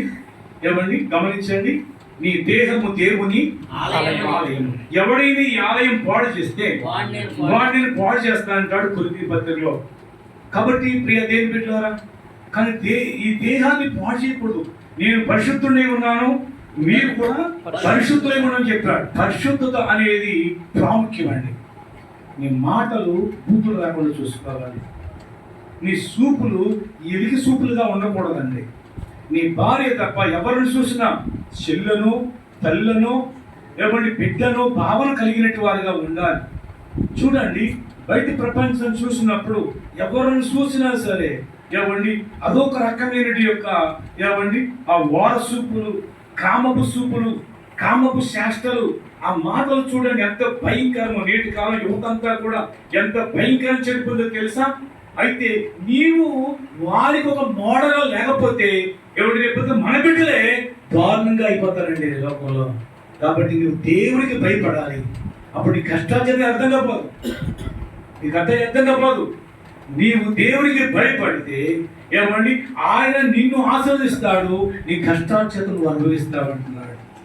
అప్పుడు ఏమవుతుందో తెలిసింది, నీ భార్య నీ లోకిట్లో ఉన్న నీ భార్య ఫలించే ద్రాక్ష వల్లివలే, అంటే ఆరోగ్యంగా ఉంటుందండి, సంతోషంగా ఉంటుందండి. ఆమె సంతోషంగా లేదు, ఆరోగ్యం లేదు. కారణం సగం సుమారు భర్తే కారణం. భర్త వల్ల ఎంతో మంది అనారోగ్యపరవుతారండి. వాళ్ళు టెన్షన్ తీసుకుని ఏమండి వాళ్ళ భయంకరంగా అలవాట్లను బట్టి దుర్యాల అలవాటైపోవడం వల్ల రోగాలు పారైపోతారు, బెంగలెట్టేసుకుంటారండి. వారి జీవితాలు తినక ఏమండి తిండి తినక నిద్రపోక బెంగలెట్టేసుకుని రకరకాలుగా శోభనిపిస్తూ ఉంటారు. నువ్వు దేవుని భయం నీకు లేకపోతే నీ ఇష్టానుసారంగా జీవిస్తే. కానీ బయట ఏమంటున్నాడు మనుషుడు, నాకు ఇష్టం అంటున్నాడు. చూడండి బైబిల్లో ఒక మాట చెప్తాను నేను, బైబిల్లో ఒక మాట అది అలా మంచి అంటాం. చదువు సామెతల గ్రంథం 6వ అధ్యాయం 27, 28, 29 వస్తున్నాడు. సామెతల గ్రంథం 6వ అధ్యాయం 27 సామెతలు 6, 27, 28, 29 వస్తున్నాడు. ఒకడు తన ఒడిలో అగ్ని ఉంచుకుని ప్రశ్న ఏంటంటే ఒళ్ళో అంటే నువ్వు వేసుకుంటే కాదుగా కాదు అని చెప్పొచ్చు అండి. దాని పెద్ద ఆలోచన కాదు అంటే ఆలోచన చేస్తున్నారు. ఒళ్ళో నొప్పి వేసుకుంటే కావా అన్నాడు. వాడు ఒళ్ళో నొప్పి వేసుకుంటే వస్త్రములు కాలకుండా ఉంటాయా? నొప్పుల మీద నడిస్తే పాదములు కమలకుండా ఉంటాయా? బాగా గమనించండి, పొరుగువాని భార్య ఏమండి, పొరుగువాని భార్యతో సంబంధం పెట్టుకున్నవాడు, పొరుగువానితో ఏమండి భార్యను మోసం చేసినట్టు వాడు, పొరుగువాని భార్యను కూడినవాడు ఏ ప్రకారం నాశనం అవుతాడు? ఒళ్ళో నొప్పి రాసుకుంటే ఏమవుతుంది? కాలిపోతాడండి. అలాగే ఒక రోజున దేవుని ఉగ్రత కాలిపోతాడండి వాడు. పిల్లరా ఎంతమంది అండి ఈ రోజున భార్యకు నువ్వు నమ్మకస్తుడిగా ఉండాలి. నా భర్త నిప్పు, నా భార్య నిప్పు అని నీకు. అవునండి, భార్య భర్తల మధ్య నమ్మకత్వం లేకపోతే ఆ సంవత్సరాలలో సంతోషం ఉండదు పిల్లరా. ఆ సంతోషం ఉండాలంటే దేవునికి భయభక్తులు కలిగిన వారిగా ఉండాలి. దేవుడికి భయపడాలి. నువ్వు దేవుడికి భయపడితే పాపం చేయు. వాక్యం నీ హృదయంలో ఉంటే నువ్వు పాపం చేయలేవు. పాపాన్ని చేయలేవు. ఈ వాక్యం నీలో లేక, వాక్యాన్ని వినక, ప్రార్థన చేయక, ప్రార్థన లేకపోవడం వల్ల నువ్వు చేసేది కరెక్ట్ అనుకుంటున్నావు.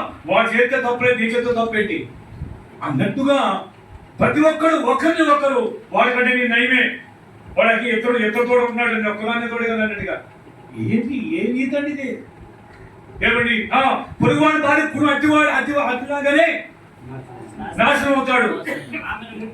ఆమెను ముట్టువాడు శిక్ష ఉందండి. దేవుడు నువ్వు దేవుడు నమ్మకపోతాడు విషయం. ఏమండి ఏరే స్త్రీని, ఏరే ఒకరి భార్యను నీవు కనుక కలిస్తే ఎవరిని శిక్ష అనేది దేవుని ఎత్తులు వస్తుందండి. దాని నుంచి ఎవడో తప్పించుకోలేడండి. అందుకని బళ్ళు వాళ్ళు ఎత్తుకో తీయకున్నారు. వాళ్ళు చేసినట్టు ఇక ఆ బైకేడిక ఏమండి ఆ తిరుగుళ్లకు, ఆ బైకేడిక జీవితానికి వారి జీవితాలు శాపగ్రస్తం అయిపోతున్నాయి. ఇంకా 29 దాకా అయిపోయిందా? తన పొరుగువాని భార్యను కూడువాడు ఆ ప్రకారమే నాశనం అవుతాడు. అది ఎలా ఉండాలి? ఆమెను ముట్టువాడు శిక్ష తప్పించుకోలేడు. దొంగ ఆకలి కొని సరిపోతుంది. 29 దాకానే. కాబట్టి ప్రియ దేవుని బిడ్డలారా గమనించండి. అక్కడ 5వ అధ్యాయం 12వ వచనం చదవండి. 12వ వచనం చదవండి. అయ్యో ఉపదేశం చదువు సరిపోతుంది. నేను సమాజ సంఘముల మధ్య నుండి 5వ అధ్యాయం 14వ వచనం.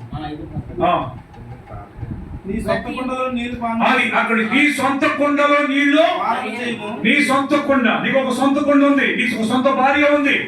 నీ సొంత కుండలో నీవు నీళ్లు పానం చేయి. నీ సొంత బావిలో ఉప్పుకు జలము తాగు. నీ ఓటలు బయటికి పోకుండా చెదిరిపోదగునా, వీధులలో అవి నీటి కాలువలుగా పారదగునా, అందులో నీతో కూడి వాటిని అనుభవింపకుండా అవి నీకే ఉండవలను కదా. నీకే ఉండాలి కదా. ఈ ఊట దీవెన నందును, నీ ఊట దీవెన నందును, నీ యవ్వన కాలపు భార్య యందు సంతోషించు. నీకు ఇచ్చిన భార్య యందు నువ్వు సంతోషించాలి. ఎవరి భార్య యందు సంతోషించకూడదు. ఆమె అతి ప్రియమైన లేడి, అందమైన తృప్తి. ఆమె రొమ్ముల వలన నీవు ఎల్లప్పుడూ తృప్తి నుంచుండుము. అది నీ భార్యను బట్టి నువ్వు తృప్తి చెందాలి కానీ అసంతృప్తిగా ఉండకూడదు. పిల్లరా, అసంతృప్తిగా ఉండకూడదు. ఆమె ప్రేమ చేత నువ్వు భద్రుడవు కమ్ము. నిత్యము భద్రుడై ఉండు. నా కుమారుడా జార స్త్రీ యందు నీవేళ భద్రుడై ఉంటావు. పరస్త్రీ రొమ్ము నీవెందుకు కౌగలించుకుంటావు. గమనించండి పిల్లగా, అదే శాపం పిల్లగా. నేటి కాలం అది తెలియదు. అంతేకాదు ఈ దేహము దేవుని ఆలయమే, కానీ మనం ఏం చేస్తామంటే ఇది బ్రాడ్ చేస్తాం. చొట్లని, సిగరెట్లని, ఇప్పుడు బీడీలని, ఏమండి త్రాగుడని. దేని పెట్టారా? దీనివల్ల ఏమవుతుందో తెలుసా? మనుషుడు ఏమండి వాడి యొక్క మతి కోల్పోతూ ఉంటాడు.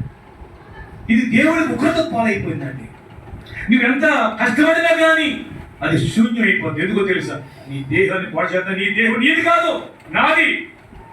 దేవుడు నీ ఇల్లు కట్టాడు. ఈ ఇల్లు కట్టింది దేవుడు. ఈ ఇల్లు పాడు చేసి అప్పుడికి లేదు. ఇది దేవుడు కనుక దేవుడికి ఈ ఇల్లు. మనం ఇల్లు అద్దెకెళ్ళాము. అద్దెకెళ్ళి ఇల్లు అధ్యతనం కాదని చెప్పి ఎక్కడెక్కడ మనం కోట్ చేసాం అనుకోండి, ఊరుకుంటారంటే వాళ్ళు ఊరుకోరు. అలాగనే ఇది మనకు దేవుడు కొంతకాలం దీంట్లో ముందు అని ఇచ్చాడు. ఇది దీన్ని పరిశుద్ధంగా ఉంచి ప్రభు అంటున్నాడు. అక్కడ పేతురు చెప్తున్నాడు, అక్కడ మోషే చెప్తున్నాడు. లేవి కాలంలో నేను పరిశుద్ధుడు కనుక మీరు కూడా పరిశుద్ధులై ఉండండి, పరిశుద్ధులుగా ఉండండి. ఓకే, ఇక్కడి నుంచి అక్కడికి వెళ్దామండి. తర్వాత ఈ రోజు నీ భార్య ఫలించే ద్రాక్ష వల్లి వలె ఉంటుంది. ఎప్పుడో తెలుసా? నీవు దేవుని యందు భయభక్తులు కలిగి ఉంటే నీ భార్య ఎలా ఉంటుంది? ఆరోగ్యవంతులుగా ఉంటుంది. ఆమె ఆరోగ్యానికి కారణం నువ్వే. నువ్వు సరిగా ఉంటే, నువ్వు దేవుని భయం కలిగి ఉంటే, భయభక్తులతో ఉంటే చాలు. నీ ఎండి బంగారాలు కాదు కావాల్సింది. ఆమె కావాల్సిన ఎండి బంగారం చూపిస్తే ఆమెకు తృప్తి కాదు. నీ పరిశుద్ధంగా ఉండి నీవు నిర్దోషమైన నిష్కలమైన ప్రేమను ఆమె మీద నువ్వు కలిగి ఉంటే చాలు. నీ నమ్మకత్వంగా ఉంటే చాలండి. చెట్టు కింద కాపురం చేతనం వస్తుందండి, తాజా గురుసులో చేతనం వస్తుందండి. నువ్వు పెళ్లి కట్టలేదని అనుకోదండి. కానీ నీలో నిర్దోషత్వం చూస్తుంది, నీలో పరిశుద్ధం చూస్తుందండి పిల్లల. అది కావాలి స్త్రీకి. కానీ అది కాదు, నీకోసం అది కాదు, ఇది కాదు అనుకోండి, ఇది కొనండి, అక్కడేనా? అవునండి. అంతే కదా. తర్వాత చదువుతాం. నీ భోజనపు బల చుట్టూ నీ పిల్లలు ఒలీవ మొక్కల వలె నుందురు. ఎలా ఉండాలి? ఒలీవ మొక్కల్లా ఉంటారంటండి మన బల్ల చుట్టూ మన పిల్లలు.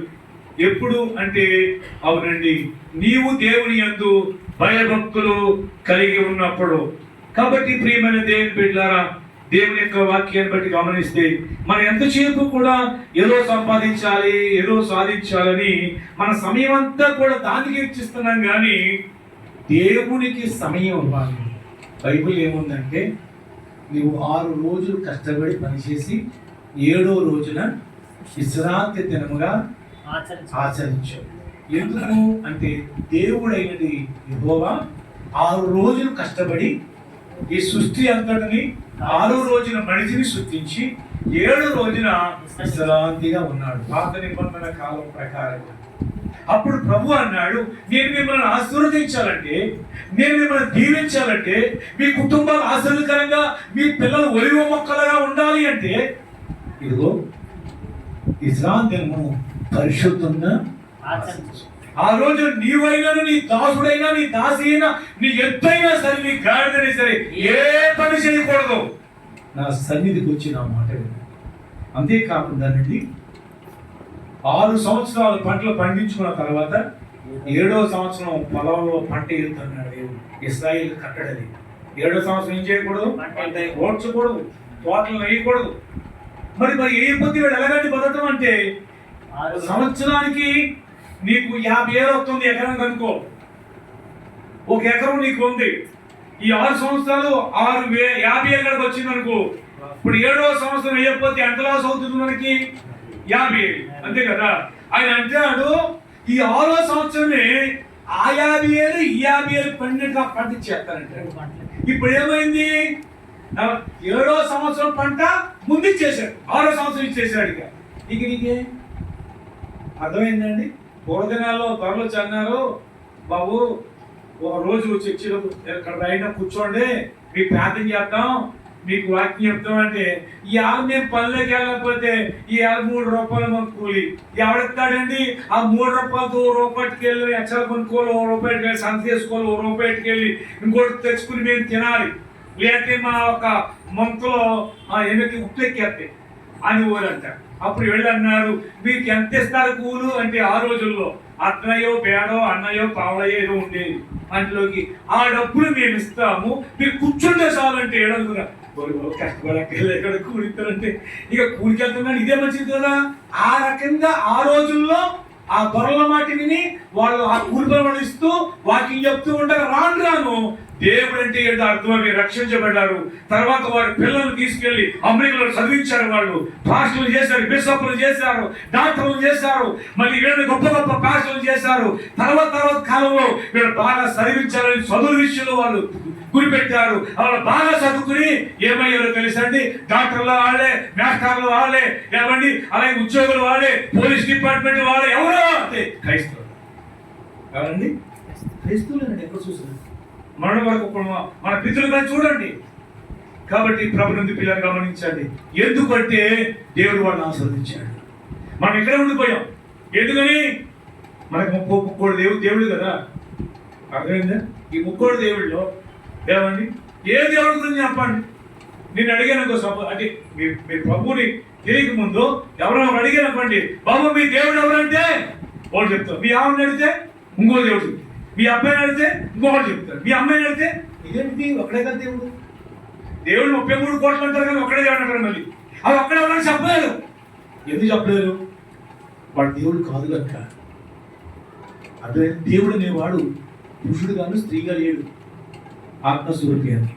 ఆయన మాట్లాడే దేవుడు, ఆయన ఓపకార స్వరూపుడు, ఆయన పరిశుద్ధుడు, ఆయన పోలికలు నిన్ను చేసిన వాడు, నన్ను చేసిన వాడు. ఆయన మాట్లాడుతున్నాడు, మిమ్మల్ని దీవిస్తాను, మిమ్మల్ని ఆశీర్వదిస్తాను, మిమ్మల్ని గొప్పవారి చేయాలనుకుంటున్నాను నేను. నా మీద తెగబడకండి, నా మాట వినండి. నీకు 6 రోజులు పని చేసుకో, 7 రోజులు రా. 6 సంవత్సరాలు పని చేసుకుని 7 సంవత్సరాలు మానే, మళ్ళీ సంవత్సరం మళ్ళీ దాని తోడే పని చేస్తే నువ్వు ముందే ఎక్కలేకుండా కానీ. అవునండి, ఆ రకంగా దేవుడు ఆ ప్రజలను దీవించాడు. ఈరోజు కూడా దేవునికి వచ్చి, ఎందుకంటే 6 రోజులు నువ్వు కష్టపడేది ఎందుకు? నువ్వు పోషించుకోవాలి, నీ భార్య పోషించాలి, నీ పిల్లలు పోషించుకోవాలి, నీ దేహాన్ని పోషించుకోవాలి, నీ అవసరాలు ఎన్నో ఉన్నాయి తీర్చుకోవాలి. అయితే కదా మరి నీలో ఉన్న ఆత్మ పోషణ ఎప్పుడు? నీకు ఆహారం కూర్చుకున్న 6 రోజులు, మరి ఈ ఆత్మ కూడా ఆహారం కావాలి. అదే దైవ వాక్యం. ఈ ఆత్మ కావాలి. ఈ ఆత్మకు ఆహారం ఎప్పుడు అంటే ఇదిగో ఆ రోజు విశ్రాంతి దినంగా నా సన్నిధికి వచ్చి నన్ను ఆరాధించండి, నన్ను చేయించండి. నేను మీకు ఏది తప్పు చేయను. నేను పైవాడుగా పెడతాను, కిందవాడుగా పెట్టను, తలగా పెడతాను, తోకగా పెట్టను, అప్పించేవాడుగా చేస్తాను, అప్పించిన వాడుగా చేయను అన్నాడు. అవునే కదా? అవునండి వీళ్ళగా. అందుకని చాలా సార్లు అమ్మ ఒక వారం వస్తే ఒక వారం అనేసి ఇలా అయితే ఆశీర్వాదం పొందలేదు కదా. దేవుని చదివినండి, దేవుని ఆశీర్వాదం పొందండి. రాత్రి పగలు పెట్టుకున్న బైబిల్ చెప్తుంది, బైబిల్ అంటుంది ఏమండి, అక్షయ గ్రంథం 1:6లో చెప్పబడుతుంది. అది ఏమిటి అని చూస్తే ఒకడు విస్తారముగా ఇద్దరు వారి కొంచెమే పండాను, ఆ కొంచెము ఇంటికి తేగా అవి సెల్లాసేది అయిపోయి. ఒకడు ఏమండి బాగా పంట పండించాలని విస్తారంగా ఇచ్చుతాడు, కొంచెం పడుతుందట, ఇంటి దగ్గర సెల్లాసేది అయిపోతాయి అంట. ఒక పనివాడు కష్టం చేసి జీతం చెప్తాడంట 10 రూపాయలు, 20 రూపాయలు ఖర్చు అయిపోతుంది. 20 రూపాయలు ఖర్చు అవుతుంది కదా 30 తెస్తాడంట, 60 రూపాయలు ఖర్చు అవుతుంది. 100 రూపాయలు తెస్తాడంట, 200 ఖర్చు అవుతుంది. ఎందుకు ఇలా అవుతుంది అంటే మీ యొక్క సంపద అంతా కూడా చిల్లు సంచులు వేసినట్లు ఉంది. 6వ వచనంలో రాయబడింది, చిల్లు సంచులు వేసినట్టు ఉందండి. అంటే ఎంత కష్టమైనా, ఎంత నువ్వు రాత్రి పగలు పెంచుకున్నా కానీ ఆశీర్వాదం గుర్రికి పెద్దలేతో కంటారు కూడా అదే మాదిరి అయిపోతుంది. ఎందుకంటే దేవుడి మాట ఇంట్లేదు, నువ్వు దేవుడి మాట లోపడతలేదు. నేను ఆశ్రయించాలంటే అది స్థితిలో పడింది. ఆయన మాటను వినాలి, ఆయన మాట వినాలని ఆయన కోరుకుంటున్నాడు. ఆయన మాట వింటే నువ్వు బాగుపడతావు, నీ భార్య నీ బిడ్డలు బాగుంటారు, తరానికి ఆశీర్వదిస్తాడు ఆయన. చాలాసార్లు తెలియదు పాపం, లోకస్తులు కూడా తెలియక పిల్లలు ఎంతగా కొట్టుకుంటున్నారు. బయట చెప్తుంది యెహోవాకు ఆశీర్వాదం ఐశ్వర్యం ఇస్తును, నరుడు కష్టము చేత దాన్ని ఎక్కువ చేసుకోలేదు. కష్టంతో ఎంత కొట్టుకున్నా దేవుడు ఆశీర్వాదం లేకుండా ఏముండదండి, మళ్ళీ అంతే ఉండదు. ఎంత కష్టపడ్డా మళ్ళీ అంతే ఉండదండి. అప్పు ఎంత బాదుకున్నా అంతే ఉండదండి. కారణం ఆశీర్వాదం లేదు, ఎందుకంటే దేవుడి మాట లోపడట్లేదు మనం. కాబట్టి కొత్త నిబంధన అంటున్నాం, రోజంతా అవసరం లేదండి, కొంచెం వేసుకుని వచ్చి కొంచెం ఎలిసిపడి ఇచ్చాడు. ఆ 3 గంటలు 4 గంటలు ఆ దేవుని సన్నిధికి వెళ్ళి చక్కగా ప్రార్థన చేసుకుని దేవుడికి అప్పగించుకుని మన పను, మన వ్యాపారము, మన యొక్క ఉద్యోగము ఏదైనా మనం చేసుకోవచ్చు.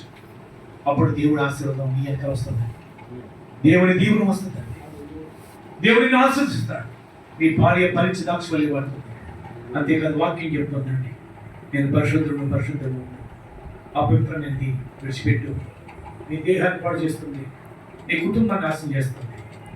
దేవుడు 2 రకాలుగా పిల్లలకి ఏమైపోతారు అంటే అందరూ చదువుకుంటారు, ఫీజులు కడతారు, నీ బిడ్డలు ఫీజులు కడతారు. ఎందుకంటే తాగేస్తావు కదా, నీ తాగుడు సరిపోతుంది, నీ వ్యసనాలు సరిపోతుంది, బిడ్డలు పట్టించుకోవట్లేదు, భార్యను పట్టించుకోవట్లేదు, వాళ్ళు ఏమైపోతారు?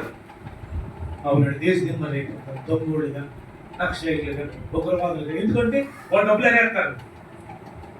ఈ డబ్బులు అంటే తెలియదు తప్ప పిల్లలకి, చదువుకోలేదు సరిగ్గా, ఇక్కడ చదివించలేదు, ఎందుకంటే తాగేసాం, తిరుగుతూ వచ్చాం. ఏమండి మరి ఇంటి పట్టలేదు, చూడాలంటే పోయాం, కోడి పందాలు అన్నాం, ప్యాకెట్లు అన్నాం, మన ఇష్టం. ఇంకా అడిగిలో అడిగితే నా ఇష్టం అన్నాం. తరచూతులకి ఇల్లు శ్మశానం అయ్యింది. కొన్నిసార్లు అది సహించలేక ఆ తల్లి కూడా వెళ్ళిపోయిందండి. ఏం చేస్తుంది? లేకపోతే ఇవ్వమంటావు, లేకపోతే ఏమందో తీసుకుని తాగేస్తారంటావు. ఏమైపోయింది ఇక చేత దీప పండుగ ఇల్లు చక్కర పెట్టుకోవాలని బైబిల్ చెప్తుంది. కనుక నీవు దేవుని భయభక్తులు కలిగి ఉంటావు. అప్పుడు ఏమవుతుందో తెలిసి నీ పిల్లలు నీ పల చుట్టూ ఒలివ మొక్కలు వెళ్ళి ఉంటారు. అంతేకాకుండా యెహోవా యందు భయభక్తుల గలవాడు ఆ. ఇలాగూ ఆశీర్వదింపబడు. పిల్లలు ఇలాగ ఆశ్రయించబడతారు. సీయోనులో నుండి యెహోవా నిన్ను ఆశీర్వదించి సియోనులో నుండి ఎప్పుడైతే దేవుడి మాట వింటావో, దేవుడి భయభక్తులు కలిగి దేవుడి మాట లోబడి ఆ ప్రకారం జీవిస్తావో, సియోనులో నుండి దేవుడిని ఏం చేస్తాడు? నిన్ను ఆస్వాదిస్తాడు, నీ భార్యను ఆస్వాదిస్తాడు, నీ బిడ్డలను ఆస్వాదిస్తాడు. ఒక చిన్న పర్లోకంగా మారిపోతాడు. నీ జీవితకాలం నీ జీవిత కాలం అంతయు యెరూషలేమునకు క్షేమం నీ జీవిత కాలం అంతా యెరూషలేములో క్షేమంగా నువ్వు చూస్తావు. నీ కుటుంబం క్షేమంగా నువ్వు చూస్తావా? నీ పిల్లలను నువ్వు నీ చూసావు. పిల్లలను చూస్తావు, పిల్లలను కూడా చూస్తావు. అంటే దీర్ఘాయుష్మంతుడు అవుతావు. అకాల మరణాన్ని దేవుడికి ఇవ్వడం అనుమతించడు ఆయన. దీర్ఘాయుష్మంతుడుగా ఉంటావు. ఏమిటి అంతకాలంగా సరిపోవు మనం. దేవుడు దీర్ఘాయుస్తున్నాడు. ఈ పిల్లలు చూస్తావు, పిల్లలు కూడా నువ్వు చూసి ఆ దీర్ఘాయుడు ఇస్తాను. ఇశ్రాయేలు మీద సమాధానం ఇశ్రాయేలు మీద అంటే ఇశ్రాయేలు దేవుని ప్రజలు. అలాగే క్రీస్తునందు రక్షించబడిన ప్రతి ఒక్కరము ఆయన బిడ్డలు. సమాధానముందునుగాక, సమాధానముందునుగాక. నీకు నీ కుటుంబమునకు సమాధానము ఇస్తాడు ఆయన. సమాధానమును దేవుడు ఇస్తున్నాడు. మనం తీసుకుంటానికి అర్హులుగా ఉండాలి. ఒక మాట చెప్పి ముగిస్తాను. చూడు, నా దగ్గర లడ్లు ఉన్నాయి. నేను పంచిపెట్టుకున్నాను, మీ అందరికి పంచిపెడుతున్నాను. మీలో ఒకడు రోడ్డు ఒక డ్రైన్ ఉంది కదా, ఆ డ్రైన్లో కుళ్ళు అనేది పై వేస్తున్నాడు. ఆ కుళ్ళు ఏదో వెళ్తున్నాడు, ఏదో దొరుకుతుంది. చాలా సార్లు గాలి లేకుండా కొంతమంది చేతనే సీక్రెట్కి వచ్చి గాలి తొలిలాడు వెళ్తారు. అది ఏం వెళ్తారు, ఏం దొరుకుతుందో తెలుస్తుంది. అర్థమైందా? గాలి ఏం దొరుకుతుంది నాకు దేవుడు ఇప్పుడు మానేసాడండి. ఆడుకోవడం దేవుడు అనుకుంటున్నారు. దేవుడు ఆ గాడి చూడండి ఎక్కుంటారు. వాడి దగ్గర పెడతాం, పెట్టండి అని అనుకోండి. పెట్టగలమా? చెయ్యి పడుకోవాలి. నేను చెయ్యి పడుకొని పెట్టను. అలాగే దేవుడు ఆశీర్వదించడానికి సిద్ధంగా ఉన్నాడు. ఆశీర్వించండి. పడుకో, పాపం పడుకో, నీ దోషం పడుకోడు. ఎంతవరకు తెలుసో తెలియదు, అది తప్పు అనుకోలేదు. అదొక సరదా అనుకున్నాం, అది సహజం అనుకున్నాం. కానీ దేవుడి దగ్గరికి వచ్చాం. దేవుడు కోరుతాడు, నేను పరిశుద్ధుడునమ్మా, నువ్వు పరిశుద్ధంగా ఉండాలి. నీ జీవితం మార్చుకో, మారు మనసు పొందు, మార్పు చెందు. నీ యొక్క హృదయాన్ని నాకు ఇయ్యి. నీ హృదయం నేను ఇస్తాను, నేను ఇస్తాను, నేను పరిశుద్ధపరుస్తాను. నీ కుటుంబంలో శాంతి సమాధానం ఇస్తాను, నీకు నెమ్మది ఇస్తాను అని ప్రభు చెప్తున్నాడు. ఆ విధంగా దేవుని యొక్క ఆశీర్వాదం పొందాలని ఈ దేవుడు ఈ యొక్క పురుషుల కూటాన్ని ఏర్పాటు చేశాడు. పురుషులారా, చాలాసార్లు మనకేమి తప్పు కాదు, తప్పంతా ఆవిడ అన్నట్టుగా అవ్వచ్చు. ఆవిడ కూడా తప్పులు ఉండొచ్చండి, కానీ అంత అన్నట్టు ఆమె అలా అవడానికి కారణం ఉందే. ఆమె ఆ విధంగా ఒక గయ్యాలిగా అంటావో, లేకపోతే అది మూర్ఖురాలు అంటావో, నువ్వు ఏమన్నా కానీ దానికి కారణం సగం శాతం నువ్వే. నువ్వు ప్రవర్తించిన విధానమే. నువ్వు ఆమెకి ఇవ్వాల్సిన ప్రేమ నీకు ఇవ్వలేదు, ఆమెకు చూపించవలసిన ప్రేమ చూపించలేదు. ఆమె గయ్యాలిగా ఉంది, నువ్వు ప్రేమ చూపించు. నువ్వు ప్రేమ చూపించు. నువ్వు ప్రేమ చూపిస్తే తప్పగా మారిపోద్ది, తప్పగా మారిపోద్ది. శుభవచనం పలు, శాపవచనం వద్దు. అవునండి. కాబట్టి చాలాసార్లు ఇది యోగు పలికాడు, ఇది మూర్ఖులు మాట్లాడుతాను, మనం మాట్లాడుకోదాం అన్నాడు. దాన్ని మూర్ఖురాలు అనలేదని అన్న తప్పలేదు, కానీ అనలేదు. మా ఆయన ఎంత మాట అన్నాడు కానీ అంటూ మాకు ఎందుకు పెట్టింది. నువ్వు అను, ఆమెను పొగుడు, ఆమె మంచిగా డీల్ చేయి. ఎంత మూర్ఖులైనా సరే మారిపోతానండి. నీ ప్రేమ, నువ్వు ప్రేమ చూపించగలిగితే. యేసు అన్నాడు, ఇదిగో నేను సంఘాన్ని ప్రేమిస్తున్నాను. ఇదిగో స్త్రీకి శిరస్సు పురుషుడైతే పురుషుడికి శిరస్సు క్రీస్తు. క్రీస్తు సంఘాన్ని ప్రేమిస్తున్నాడు. అలాగే పురుషుడా, నీ భార్యని ప్రేమించు. ఎంతగా ప్రేమించాలి? ఇదిగో నా ప్రాణం కంటే సంఘం కోసం ప్రాణం పెడుతున్నాను, ప్రాణం ఇచ్చేస్తున్నాను. ఆ సంఘాన్ని నా ప్రాణం కంటే ఎక్కువ ప్రేమిస్తున్నాను. నీ భార్యని నీ ప్రాణం కంటే నువ్వు ఎక్కువ ప్రేమించమని దేవుడు చెప్తున్నాడు. ఆ ప్రేమ చూపించగలిగితే నీ వెనకాల పరిగెత్తుకొచ్చేద్దండి. ప్రేమ ప్రేమ రెండా చూడాలి. ఆ ప్రేమ కదువైపోయింది. ఆ ప్రేమ చూపించు. నీతో తిరిగిపోతే నీ కాళ్ళకి పాదోసం అయిపోతుంది. ఎత్తి మీద పెట్టకూడదట. నేను ఇంతవరకు అర్థం చేసుకునేది. అయ్యో అంత మంచివాడు, అప్పటి వరకు కూడా మురుకుడండి, దుష్టుడండి, దుర్మార్గుడని ఎంతమందితో చెప్పుడు వచ్చాడు అప్పటి వరకు. కానీ నువ్వు ప్రేమించి ఈ క్షణమే, ఈ రోజునే ఆమె గయ్యాలనుకో కానీ చెప్పి, ఏమండి ఆమె మురుకురాలనుకో కానీ చెప్పి. బైబిల్లో ఉంది మురుకులు ఉన్నారు, గయ్యాళ్ళు ఉన్నారు, ఏమండి ఇంకా రాక్షసులు ఉన్నారు, అటువంటి స్వభావం కలిగిన వాళ్ళు ఉన్నారు. కానీ వాళ్ళు ఎవరైనా సరే ఏమండి నీ ప్రేమతో మార్పు చెందుతారు. వాళ్ళ నీ కుటుంబం బాగుంటుంది. లేదా నీ బిడ్డలు ఏమైపోతారంటే తెలుసా, చెట్టుకొక్కల బిడ్డలు అయిపోతారు. ఒకవేళ మీ అమ్మ ఎలాంటిదని నువ్వు అంటే ఏమండి ఆవిడ మీద వాళ్ళు దేశంతో ఉంటారు, ఒక దెయ్యంలో చూస్తారు. ఒకవేళ ఎవరైనా ఆవిడ మాటల్ని మీ ఆయన రాక్షసుడు అంటే నేను రాక్షసుడిగా చూస్తాను. పిల్లలు, ఈ పిల్లలు జీవితాలు అలా అయిపోవడం కారణం నీ ప్రేమ లోపం. ఆవిడ సబ్జెక్ట్ కాదు కాబట్టి పిల్లలు ఆవిడ లోపమైనా సరే మనం ప్రేమించాలి.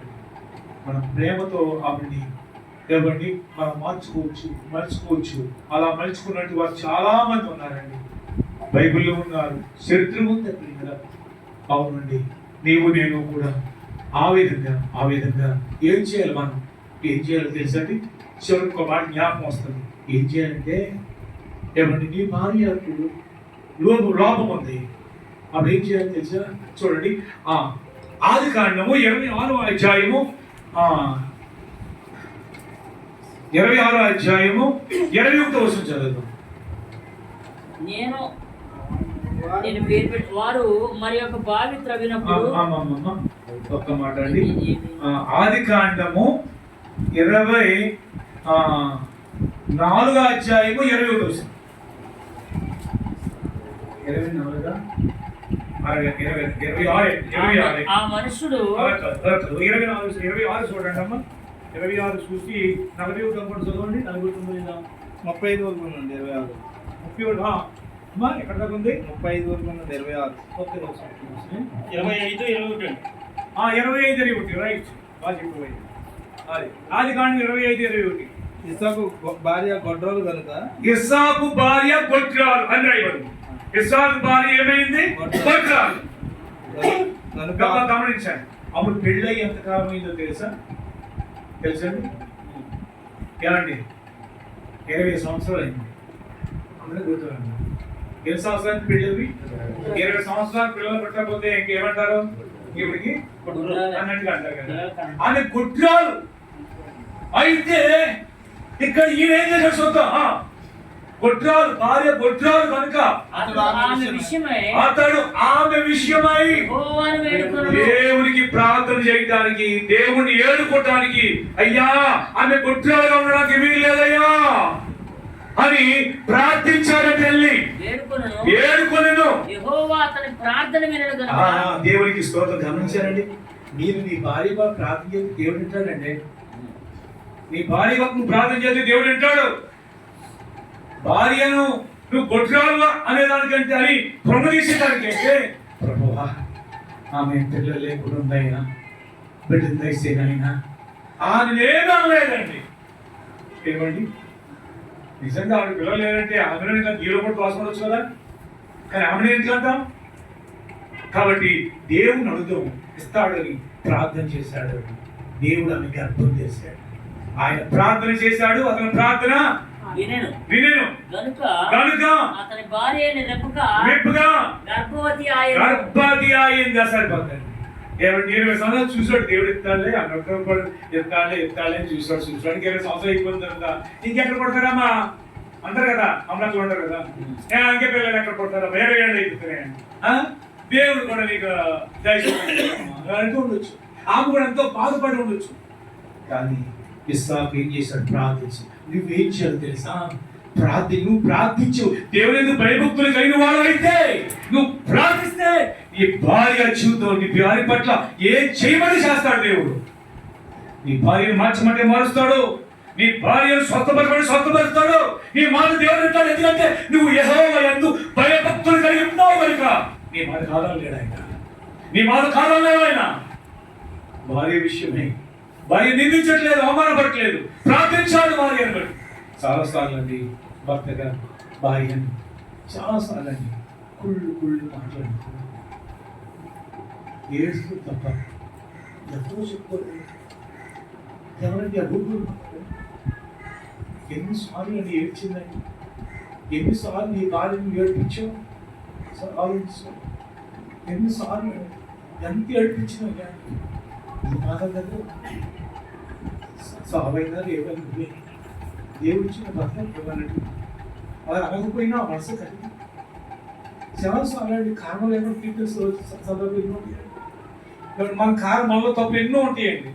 వాళ్ళు ఏమన్నారు ఒక మాట్లాడే పడంలో లాగెట్లా అంత మగ అనే చచ్చిపోలేదు. దేవుడు దృష్టిలో పురుషుడైన స్త్రీని ఉంటే దేవుడు మెచ్చుకునేవాడిగా మనం మనుషుల మధ్యలో కాదు, మన ప్రకారం దేవుడికి మనం ఎలా ఉండాలో తెలిసిన ఏమండి విధేయులుగా ఉండాలి. చాలాసార్లు సరి చేసుకున్నాను.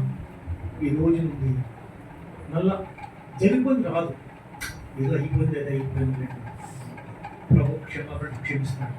కానీ మనం మారిపోతాం, మర్చిపోతాం. ఈ రోజు నుంచి కొత్త మనుషులు కనబడాలి. ఇక్కడ ఏ రోజు పుట్టినోడు ప్రార్థన ప్రారంభించబడిందంట. ఏ రోజు అంటే కొత్త మనుషులు అని అర్థం. అంటే ప్రార్థన ప్రారంభిస్తే నీలో కొత్త మనుషులు కనపడతాడు, ఒక దైవదూత కనపడతాడు నీలో. అది నీ భార్య చూడగలగాలి.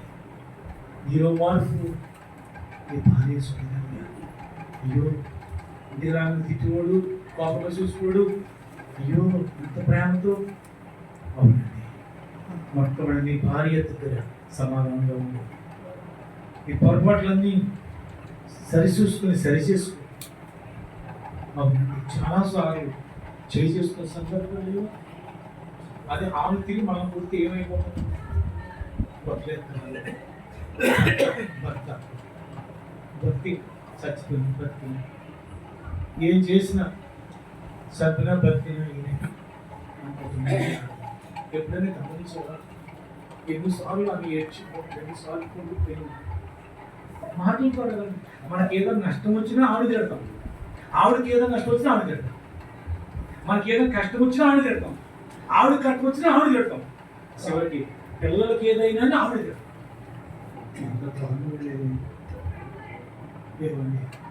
ఇది న్యాయం అంటారా? ఆవిడ తెలిసారు ఆదర్శాలు ఈ రోజు నుంచి మన జీవితాలు పూర్తిగా మార్చాలి. దేవుడు కుటుంబాన్ని భార్య బిడ్డలను భరించే ద్రాక్ష వలె వాళ్ళ చుట్టూ ఒలివ మొక్కల మీ పిల్లలను దేవుడు దీవించును గాక. ఆమేన్. ప్రార్థన చేసుకుందాం, అందరూ ప్రార్థన చేద్దాం. చిన్న ప్రార్థన అందరూ చేయండి. జోయలు ప్రార్థన చేస్తారు.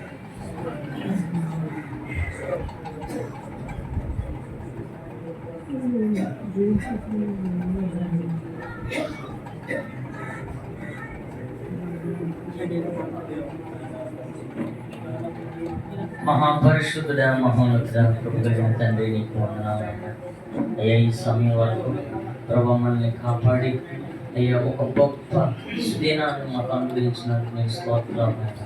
నువ్వెంతో ప్రభు మమ్మల్ని ప్రేమించావు, నీ కృప చూపించిన అయ్యా చక్కగా ప్రభు పురుషుల్ని కూర్చి అలాగే కుటుంబంగా స్త్రీలుగా కూర్చి అయ్యా ఇరువురు ఒక చోట మమ్మల్ని ఏర్పాటు చేసిన అయ్యా ఎలాగ మా కుటుంబాన్ని కట్టుకోవాలో, ఏ రీతిగా మా కుటుంబాన్ని ఎలాగో నేర్పిస్తూ వచ్చావు. అవును నాయన, అయ్యా మా జీవితంలో మేము ఎలాంటివి మార్చుకోవాలో, ఎలా మార్చుకుంటే మేము మా కుటుంబాలు అయ్యా జీవించబడతాయో, ఆశీర్వదించబడతాయో అనే సత్యాన్ని ప్రభా ఈ పూట నీ దాసుల ద్వారా మాకు తెలియజేశారు. ప్రభా ఉదయం కూడా ఎన్నో విలువైనటువంటి సందేశాలు మీరు మాకు ఇచ్చారు అయ్యా. విన్న మాటలు ఏ మాట కూడా మా హృదయంలో నుంచి తొలగిపోకున్నట్లుగా, మా హృదయాల్లో నీరు కట్టి ఫలింప చేయబడినట్లుగా నీ కార్యాలు జరిగించండి, అద్భుతాలు చేయండి, ఆశ్చర్యాలు చేయండి. ప్రభా ఇక్కడ ఉన్నటువంటి ఏ ఒక్కరి మీద కూడా నీ కృపను దూరం చేయదు నాయన.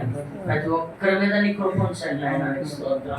ప్రతి ఒక్కరు కూడా విన్న మాటలను బట్టి వారి హృదయాల్లో ఒక గొప్ప ఉజ్జీవాన్ని కలిగించండి, అద్భుతాలు జరిగించండి. కలిగించండి ప్రభు. వారి హృదయాల్లో మార్పును పుట్టించండి ప్రభు. వారి హృదయాల్లో ఒక గొప్ప నెమ్మదిని అనుభవించడానికి నీవే సహాయం చేయండి నాయన. నీవే నిబిడలు దర్శించండి. నీ ఆత్మ కార్యాలు జరిగించండి ప్రభు. మనుషులు మన మా వల్ల ఏమీ కాదు ప్రభు, అది మాకు తెలుసు. అయినా కానీ ప్రభా ఎన్నో మార్లు ప్రభా నాయన అహం ఎదుర్చి మాలో ఉన్నటువంటి మగతనం అనేటువంటి ఒకలాంటి ఒక స్వభావాన్ని బట్టి ప్రభా అయ్యా నేర్చుకోవాల్సిన ప్రభా మేము దిగజారిపోతున్నాం. దయతో మమ్మల్ని క్షమించండి, మమ్మల్ని కనికరించు ప్రభా. అయ్యా మమ్మల్ని మా కుటుంబాన్ని కట్టుకోవడానికి కావలసిన సామర్థ్యాన్ని, కావలసిన జ్ఞానాన్ని, కావలసిన తెలివితేటల్ని, కావలసిన వివేకాన్ని, వివేచనని మీరు మాకు దయచేయండి. నీ కృపతో కట్టండి ప్రభా. అయ్యా ఇస్సాకు తన కుటుంబాన్ని కట్టుకోగలిగాడు నాయన. అవును ప్రభా, చాలా సార్లు ఈ లోకంలో మేము చేయకూడని వాటిని చేసి అయ్యా చేయాల్సిన వాటిని మేము ప్రక్కన పెట్టి ప్రభా మేము ఎంతో కోల్పోయింది చాలు ప్రభా. ఇక నుంచి మా హృదయాల్లో నూతనత్వాన్ని కలిగి అయ్యా మా హృదయం నిండా ప్రభాని నేను ఎత్తుకొని అయ్యా మా కుటుంబాన్ని కాపాడుకోవడానికి, మా బిడ్డలను మేము కాపాడుకోవడానికి, మా కాపురాన్ని మేము చక్కబెట్టుకోవడానికి నీ కృప మాకు దయచేయమని ఇంతవరకు అయ్యా మీ దాసురాన్ని వాడుకొని అయ్యా మీరు మాతో మాట్లాడిన విషయాలన్నింటిని బట్టి నీకే వందనాలు, కృతజ్ఞతలు, స్తుతులు చెల్లించుకుంటూ యేసు నామములో ఈ ప్రార్థన మిక్కిలి వినయంతో అడిగి వేడుకొనుచున్నాము ప్రియ పరలోకపు తండ్రి. మేలు చేయక